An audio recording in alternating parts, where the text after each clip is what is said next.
વાવથરાદમાં ચૂંટણીને લઈને કોંગ્રેસની સેન્સ પ્રક્રિયાની શરૂઆત થઈ। ધરણીધરમાં સેન્સ પ્રક્રિયા દરમિયાન ભાજપ પર ગેનીબેન વરસ્યા હતા।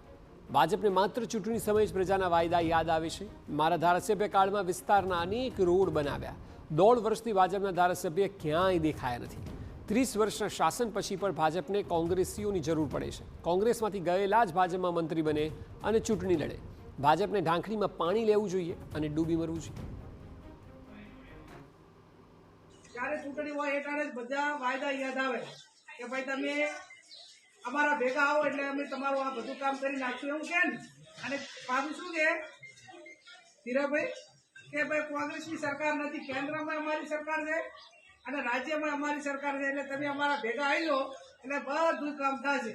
તો તરીવરથી તેમની સરકાર છે તો તરીવરથી કામો બધા કર્યા હોત તો બાકી ના હોત। અને બીજું તમે તરીવરથી સત્તા ઉપર તો 30 વર્ષથી તોય તમારે આજે કોંગ્રેસ વાળાને ગોતવા પડે છે તો ઢાંકણીમાં પાણી તેમને લેવું પડે ને।